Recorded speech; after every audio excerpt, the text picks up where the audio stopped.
E a edição da tarde hoje na M24 recebe a ala da fisioterapia da Unidade Local de Saúde do Litoral Alentejano. Temos connosco Isabel Lopes e também a Carla Sousa para nos falar sobre o dia de hoje, 8 de setembro, que é o Dia Mundial da Fisioterapia, celebrado anualmente desde 1996. E eu dou desde já as boas tardes a ambas. Boa tarde. Boa tarde. E bem-vindas então a esta edição da tarde aqui na M24. Hoje assinala-se um dia importante para vocês. É verdade. Antes de mais, muito boa tarde e obrigada pelo convite. Sentimos-nos muito lisonjeadas por estar a representar também a Unidade Local de Saúde e assim como o nosso serviço. A Isabel Lopes, que é coordenadora do Serviço de Fisioterapia da Unidade Local. Exatamente. E há quantos anos? Portanto, eu já trabalhava no Hospital Velho, portanto, no Hospital Velho entrei em 95 e, portanto, estou na Unidade Local de Saúde desde 2004, que foi quando nos mudámos todos para lá. Já faz parte da mobília? Já. Do antigo Conde do Bracial e agora Exatamente. Da Unidade Local de Saúde. Já fazemos parte. E a Carla, há quanto tempo é que está entre nós aqui no hospital? Aqui no hospital. Ingressei em 2009, portanto já sou fisioterapeuta há mais alguns aninhos. E sejam então muito bem-vindas à rádio para falar sobre este dia que no ano de 2021 destaca a Covid longa e também a reabilitação. E é um bocado nesse sentido que nós viemos falar, mais especificamente sobre o que é a fisioterapia, o que é que os fisioterapeutas e o nosso papel na reabilitação destes utentes. Mas penso que se calhar podíamos falar um bocadinho, porque há muita gente que ainda nos confunde e que não percebe muito bem o que é a fisioterapia, nem que são os fisioterapeutas. Julgo que se calhar seria este é o mote ideal, não é? Para lançar então lançar um bocadinho o que é a fisioterapia, as definições, em que áreas é que vocês atuam? Exatamente. Porque eu acho que não falamos só de ossos, não é? Quando falamos em fisioterapia. Não, nem direitas, nem amanhar, essas coisas. E então gostávamos de, já que temos a oportunidade, de desmistificar um bocadinho, não é? Portanto, é uma profissão de saúde, segundo consta é a terceira maior profissão de saúde. Estrutura-se a partir das ciências da saúde, das ciências sociais, humanas, da comunicação, da educação e do comportamento. Das ciências da saúde, recorre em especial à anatomia, à fisiologia, bioquímica, fisiopatologia, fisiologia do exercício e à cinesiologia, que é o estudo do movimento, para o estudo das funções e disfunções dos órgãos e sistemas que afetam o movimento e a funcionalidade humana, para suportar as intervenções que nós fazemos, as intervenções terapêuticas baseadas no movimento, no exercício físico, nos agentes físicos e na eletroterapia, entre outros. Nós trabalhamos em equipa, no serviço existem também os médicos fisiatras com quem nós trabalhamos e que são os médicos que normalmente nos prescrevem os atos que nós iremos realizar, e a nível de internamento também temos uma abordagem diária com os utentes de internamento. E porquê é que se celebra o Dia Mundial da Fisioterapia? Isto também mostra, este dia ao fim e ao cabo mostra a importância, não é, da fisioterapia, não é? Houve necessidade, a World CPT, que é a Confederação Mundial de Fisioterapia, achou que, então em 1996, achou que o dia 8 de setembro seria o dia ideal para se celebrar este evento e a nossa profissão, porque é exatamente o dia em que é fundada a World Confederation of Physical Therapy. No ano de 1951 foi quando foi fundada. Então em 96 os dirigentes da altura acharam que seria uma época, uma data para comemorar a nível mundial. Em 2020 a World Confederation tornou-se só World Physiotherapy. E assim, o que é que este dia foca mais ou assinala mais? Assinala a união e a solidariedade da comunidade global de fisioterapia, e é uma excelente oportunidade para os fisioterapeutas de todo o mundo demonstrarem o valor da profissão na manutenção e a melhoria da mobilidade e da independência funcional das pessoas. É uma excelente oportunidade para reforçar o papel significativo que a profissão desempenha na saúde e no bem-estar da população em geral. Ou seja, ajuda a elevar o perfil da profissão para promover a mesma e os seus utentes junto dos governos e decisores políticos. Portanto, há aqui uma vertente também política e social. O foco deste ano, porque vocês todos os anos debruçam estas comemorações por um tema, não é? Exatamente. E este ano qual é? Este ano, e nós seguimos também a Associação Portuguesa de Fisioterapeutas, que se orienta pelas linhas da World P. Portanto, o que é que acontece? Este ano decidiram que o tema seria a Covid longa, portanto, e todas as pessoas que sofreram Covid, e muitas nem sequer sofreram internamentos, nem nada disso, mas que hoje em dia ainda manifestam alguns sintomas, e então os cientistas começaram a estudar a longo Covid, e os fisioterapeutas acharam por bem que este dia de hoje fosse exatamente para chamar a atenção que isto existe e que ainda estão a começar agora os estudos sobre este problema. Infelizmente é mais um problema a juntar-se à Covid e a outros tantos, não é? Exatamente. Como é que a USLA assinala esta data? Nós, uma vez que estamos com esta contenção toda, ainda não há grande contacto entre as pessoas, o que é que nós, enquanto serviço, resolvemos apresentar à USLA e que foi aceito pelo Conselho de Administração, e agradecemos imenso também a colaboração e poder representar também a USLA. Portanto, o que é que nós fizemos? Vir à rádio. Viemos à rádio, exatamente. divulgar junto da população, não é? Divulgar o nosso serviço, divulgar a nossa instituição, e pusemos também um podcast, vários podcasts que a Carla até gravou com o seu vinho da voz, e fizemos uma apresentação baseada também nos posters e no foco do dia, e que a World CPT também preconiza. A APF também desenvolveu, baseado nestes folhetos e nestas publicações da World P, e então nós pegámos nesse trabalho todo já elaborado e elaborámos para a nossa realidade um vídeo, uma apresentação que está a passar a partir do dia de hoje na nossa intranet, que vai ser publicado também no Facebook, assim como viemos à rádio, como disse muito bem. E as pessoas que assistam através do Facebook da USLA, não é? E que partilhem também, porque é importante essas mensagens circularem e serem partilhadas, divulgadas. Exatamente. Falou então do foco deste ano, que é a Covid longa, não é? E a reabilitação. Sim. Como é que vocês tratam tudo isto? Têm muitos pacientes?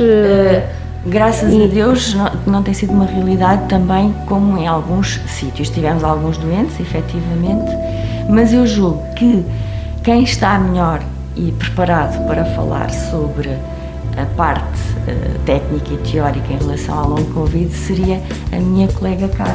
A Carla. Podíamos passar a palavra.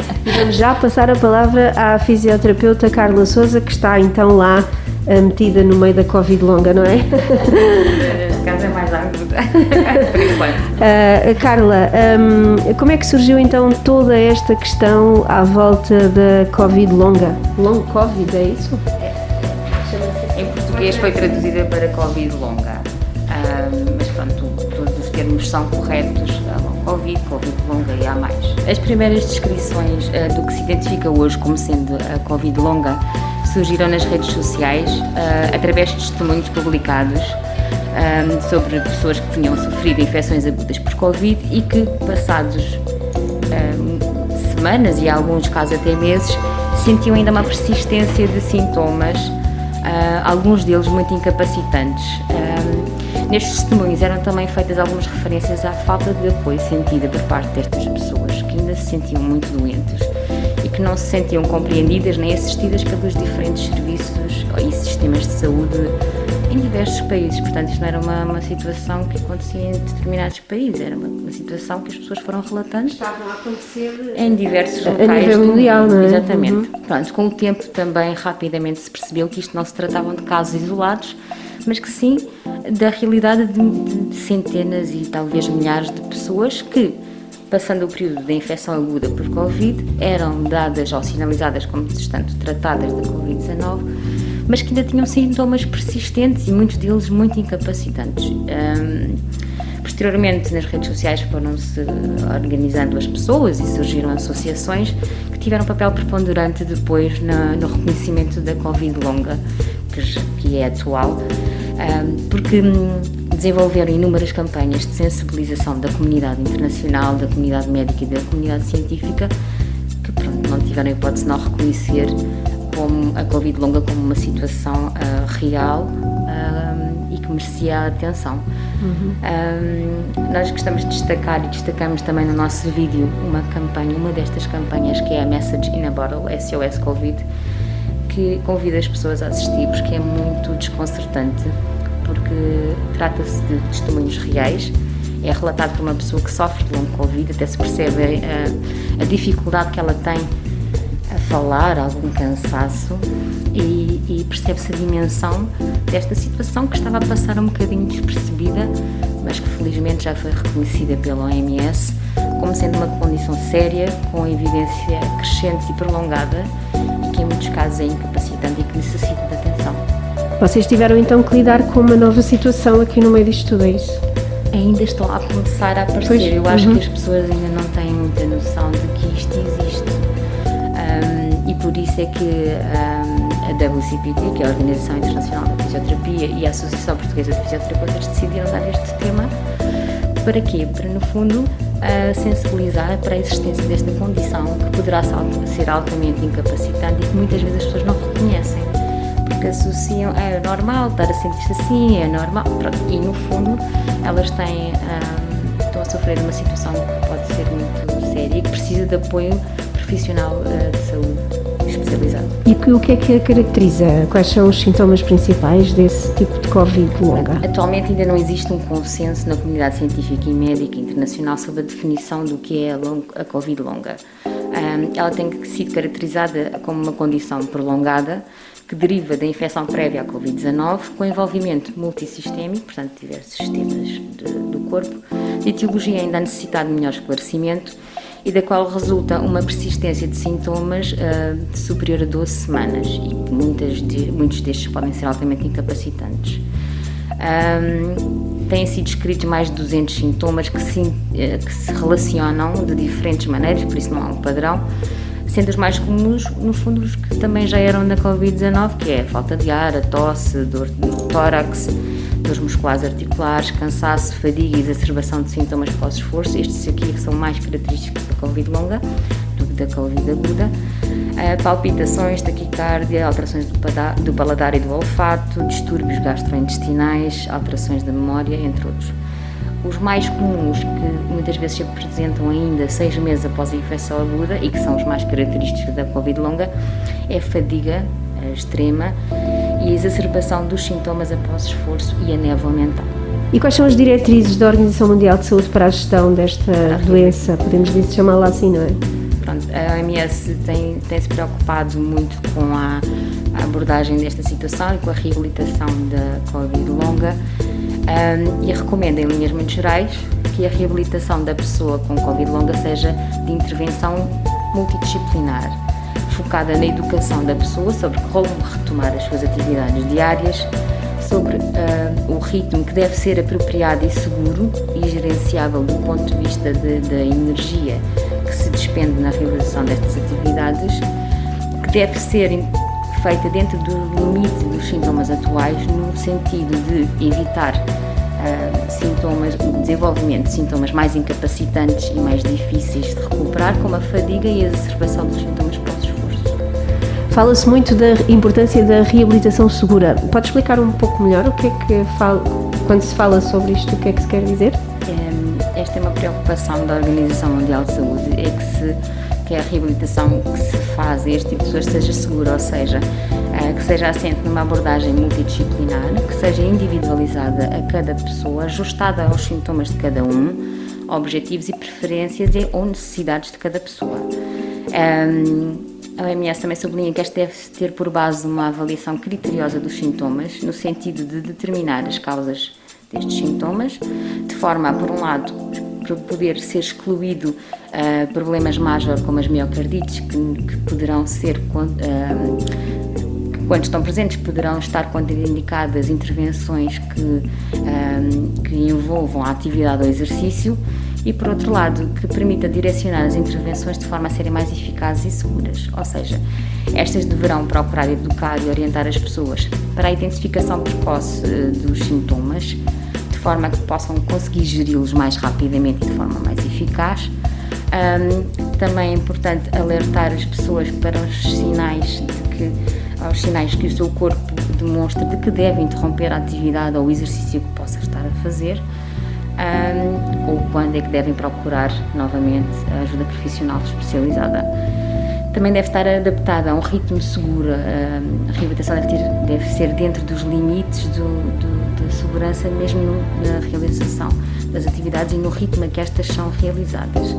Para quê? Para evitar que se desenvolvam os sintomas para situações em que já não é fácil voltar para trás, como de fadiga extrema ou exacerbação dos sintomas pós-esforço. Devem também ser realizadas dentro dos parâmetros devem ser monitorizadas com a saturação de oxigênio e a frequência cardíaca, e devem ser mantidas dentro de uns padrões de segurança. Também devem favorecer a reintrodução das atividades do dia-a-dia e de exercício, de forma a estas serem regeneradoras e não causadoras de um aumento dos sintomas. Aqui no hospital, há pouco perguntava isso à Isabel, aqui no hospital há muitas pessoas atualmente a serem tratadas para a Covid longa? Não, de momento ainda não, porque eu penso que ainda é uma situação relativamente nova, que as pessoas estão a começar a perceber que têm, não é? E no fundo estas ações de sensibilização são também para isso, porque muita gente com certeza que estará em casa a sentir determinadas coisas, a sentir-se até incompreendidas pela família, porque sentem ainda estes sintomas, mas que não identificam e não sabem que podem ser intervencionados no sentido de serem eliminados ou melhorados. Não sabem que a reabilitação, de uma forma multidisciplinar, tem um papel muito importante na recuperação destes sintomas e no ajudá-los a retornar às suas vidas normais com menos dificuldades. Claro, mas para a Covid normal têm tido pacientes, não é? Sim, em situações agudas ainda alguns não requerem todos internamento, muitas pessoas estão em casa não desenvolvendo sintomas graves a ponto de necessitar de internamento, e estas pessoas também às vezes poderão precisar de um certo apoio, não é? Há uma franja de pessoas que se calhar desenvolveu sintomas deste género em suas casas e que acabaram por não ter apoio porque não sabiam, não é? Em situações agudas também temos intervido bastante, mas pronto, são situações diferentes que envolvem outro tipo de abordagens. Eu penso também que o que acontece, como a Carla estava a frisar, é que as pessoas pensam que já não tem nada a ver, como nem foram hospitalizadas, não fizeram a sua cura em casa, pensam que isso nem tem nada já a ver com a situação Covid. Portanto, nem manifestam, nem vão dizer ao seu médico. E eu acho que essa é uma do nosso papel ao vir aqui, é exatamente fazer com que as pessoas comecem a olhar para si, a perceber se estão bem, se realmente antes de terem Covid tinham esses sintomas ou não, e que procurem ajuda, procurem falar com o seu médico de família e explicar o que estão a sentir. Principalmente o cansaço, não é? Exatamente. O cansaço, agora canso mais, não é? Isso poderá ter uma consequência, poderá vir de uma infecção, não é? As dores musculares, as dores articulares. Tudo isso poderá ter que necessitar de uma ajuda extra, podemos dizer, não é? Carla, para finalizar, neste caso as questões à Carla, qual é o papel do fisioterapeuta nesta equipa multidisciplinar que é? Se multidisciplinar, referimos-nos a todos aqueles que trabalham dentro da Covid, não é? Neste caso na USLA. Sim, no fundo todos os profissionais que abordam este tipo de doentes, os médicos, enfermeiros, auxiliares, terapeutas da fala, terapeutas ocupacionais, fisioterapeutas, pronto, todos os outros profissionais que dão apoio, técnicos de imagiologia, pronto, todos os profissionais no fundo que exercem no hospital têm o seu papel, quer na avaliação, quer na intervenção e tratamento destes doentes, e o fisioterapeuta inserido nesta equipe interdisciplinar tem um papel importante, porque pode ajudar, por um lado, a melhorar a capacidade respiratória dos doentes, por outro lado, a gerir sintomas respiratórios tais como uma falta de ar, e um dos podcasts, por exemplo, que nós fizemos foi no sentido de passar algumas estratégias às pessoas que possam estar em casa a ouvir e que sintam falta de ar, no sentido de ajudá-las até a gerir este sintoma. Também pode ser através do ensino e treino de técnicas de controle respiratório. Há pessoas que não basta ouvir, têm que sentir, têm que perceber, e aqui temos um papel também importante, e também na seleção de quais os posicionamentos e técnicas que se adequam a cada pessoa em particular, não é? Também temos um papel importante na gestão de sintomas como o cansaço e a fadiga, através do ensino e treino de técnicas de controle respiratório, por um lado, porque no fundo durante o exercício há sempre um aumento da utilização da musculatura respiratória e da função respiratória, mas também na avaliação do comportamento dos sintomas ao longo do dia, e desta forma ajudar as pessoas, orientando-as qual o melhor ritmo a que pode realizar as suas atividades de vida diária, de maneira que este seja mais seguro e reduza o cansaço em vez de o aumentar ou mesmo causar esta tão falada exacerbação dos sintomas pós-esforço. Também temos o papel na introdução da atividade, que deve ser lenta, progressiva e constantemente avaliada para ser segura, e também na utilização do corpo de uma forma mais eficaz e económica, porque se fazemos os movimentos incorretamente, estamos a despender de mais energia e, portanto, mais consumo de oxigênio do que se fizermos os determinados movimentos feitos de uma forma mais ergonómica, que, portanto, indiretamente vão reduzir os consumos de oxigênio e de energia que a pessoa precisa despender para os realizar. Também no alívio de determinados sintomas, como as dores, não é? Dores musculares, dores articulares. Então há aqui uma panóplia de assunto, não é? Porque não é só uma indicação que é dada, são várias, não é? A fisioterapia e as fisioterapeutas este ano estão muito focadas e foca-se muito na Covid, praticamente todas as comemorações a nível de doenças e focam o Covid, não é? Mas vocês tratam inúmeros pacientes, agora também com os AVCs e tudo mais, não é? Passa-vos várias doenças pelas mãos no serviço. Querem também falar um pouco acerca disso? Queria também deixar uma ressalva para os cuidados de saúde primários, não é? Para a importância de não falarmos aqui apenas só na parte hospitalar, porque nós temos também, a USLA também tem os seus centros de saúde, tanto em Alcácer, em Grândola, em Odmira, onde também temos colegas nossos a trabalhar e que desenvolvem também um trabalho excelente para os utentes dessas zonas. Portanto, saliento também que também são uma ajuda no caso de sentir, se o utente sentir que tem determinadas queixas, deve falar e deve apresentar ao seu fisioterapeuta, que também vai dizer-lhe e aconselhá-lo o que é que deverá fazer. Procurar ajuda médica, procurar ajuda psicológica, porque muitas vezes estas pessoas ficam efetivamente com muita ansiedade e não conseguem resolver sozinhas. Se pensam que conseguem, muitas vezes não conseguem. Convém mesmo procurarem ajuda. Atualmente, quais são as doenças que vos aparecem por lá? Sem ser Covid? Sim. Nós temos também a parte tanto do apoio ambulatório, não é? O doente externo como o doente interno, não é? O doente que está internado. E nós vamos aos diversos serviços, desde a ortopedia, desde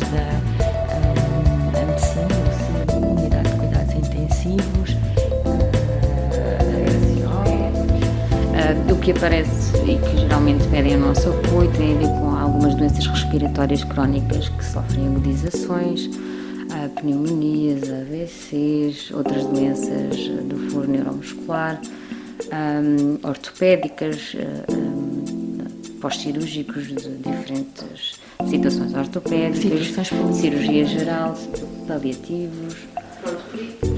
Temos aqui uma ideia e uma panóplia de serviços que vocês percorrem, porque muitas vezes, e agora o que ouço lá fora trago um bocado também para aqui, e muitas vezes as pessoas dizem o serviço de fisioterapia do hospital só daqui a 7 meses, não é?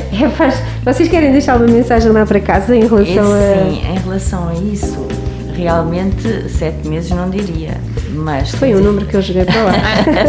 Temos efetivamente lista de espera. Vocês também adoravam não ter, não é? Adorávamos, não ter.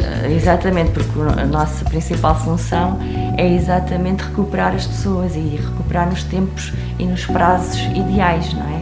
O que é que acontece? No serviço, infelizmente, como em muitos sítios, não é? A maior parte das vezes nem conseguimos estar todos, porque há doenças, há férias, há isto, aquilo.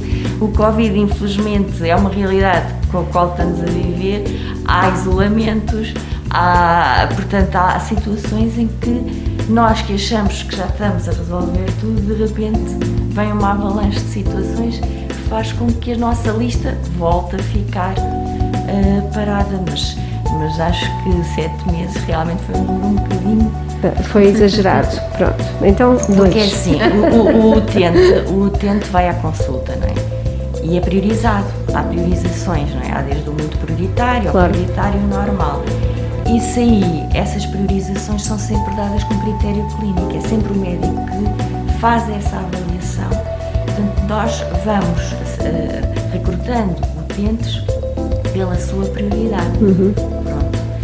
E se calhar, eventualmente, os que o médico passou como prioridade normal são os últimos a ser chamados, não é? Acaba por ser um bocadinho isto, apesar de nós termos um critério para o recrutamento das pessoas. Era esta mensagem também importante eu acho que sim, passar para casa, não é? Para as pessoas também terem ideia e noção do que é que se faz, não é? Do que é que vocês têm em mãos. E muitas vezes só não fazemos mais mesmo porque não conseguimos, mas a nossa vontade é tratar sempre bem as pessoas e transmitir. Aliás, nós muitas vezes confrontamos-nos também com a situação de quando o utente vai ter a sua consulta eventualmente para alta, normalmente piora, porque aquele bocadinho que está connosco muitas vezes é o bocadinho da semana, do dia em que está com alguém, que conversa com alguém, não é? E então muitas vezes temos essa dificuldade, é dar as altas. Então, estamos conversadas em relação à fisioterapia e este Dia Mundial que se comemora hoje? Eu penso que sim, penso que conseguimos transmitir a principal mensagem, que é realmente os fisioterapeutas são entidades formadas, licenciadas, hoje em dia já muitos colegas são pós-graduados, mestrados, doutorados, portanto temos formação, queremos trabalhar, gostamos do que fazemos, que é isso a máxima do nosso serviço, essencialmente é prestar um serviço de qualidade e humanizar ao máximo a fisioterapia e os serviços prestados. Eu acho que, e posso também acrescentar só uma coisa, que nós, em relação a esta questão do tempo de espera para iniciar os tratamentos de fisioterapia, eu quero só ressalvar que é uma preocupação nossa também, de todos nós, sobretudo da Isabel como responsável, tentarmos sempre arranjar estratégias e estamos sempre a pensar em projetos, em formas de alterar isto e de melhorar esta questão da acessibilidade. É sempre uma preocupação nossa também. As pessoas que não nos esperem, nos procurem, porque estamos sempre a trabalhar no sentido de todos em conjunto procurarmos encontrar as melhores estratégias para tentar melhorar esta questão da acessibilidade. E isto claro que há alturas do ano melhores que outras, não é? Que terão mais. Agora com o Covid veio prejudicar um bocado toda esta situação, não é? Houve aqueles períodos de confinamento, graças a Deus que este ano já não houve como foi o ano passado. Portanto, nós ainda estamos com o problema ainda do ano passado. Claro. Isto veio por acréscimo. E então temos que ser pacientes. Estamos uma coisa de cada estamos vez. agora a tentar encaminhar e encarrilar as coisas à medida que também vão chegando os colegas. As coisas onde se compor, não é? A gente acredita que sim. Muito obrigada pela vossa visita Nós é que aqui à agradecemos. M24 e que continua a comemorar da melhor maneira. E eu gostava de, com pouco trabalho, não é? Era bom Com sinal. pouco trabalho, pelo menos hoje e nos próximos tempos. Exatamente. Muito obrigada. Nós é que agradecemos. Obrigada a nós. Nós também queremos convidar-vos a ouvir os nossos podcasts. Na página da USLA, não é? No Facebook. Sim, em princípio estarão lá, porque são passadas algumas estratégias que são no fundo as estratégias que as organizações internacionais passaram a nós para passarmos, que são estratégias de educação e de controle e de tentativa de alívio de alguns sintomas major. Portanto, queríamos também convidar-vos a ouvir. Desde Porque o acho que poderá relaxamento, ser uma grande ajuda. controle da ansiedade, inclusive até falámos com a psicóloga que achou pertinente e muito importante passarmos Reduzimos a 3 o controle de sintomatologia como a falta de ar, tentativa de controle, como o cansaço e fadiga e a ansiedade. Poderão ser uma grande ajuda para quem está em casa, não é? E o que é que as pessoas poderão fazer se sentirem? Pode ir lá espreitar. Damos estratégias de como lidar no caso da situação não ser grave, muito grave, não é? Inclusive é dito que se não reverter tem que procurar mesmo ajuda, não é? Já sabe, pode consultar estes podcasts no Facebook, na rede social da USLA, Unidade Local de Saúde do Litoral Alentejano. É só pesquisar, na pesquisa aparece logo. Exato, e no Facebook também. Muito obrigada então e que tudo corra pelo melhor. Obrigada. Obrigada, nós é que agradecemos.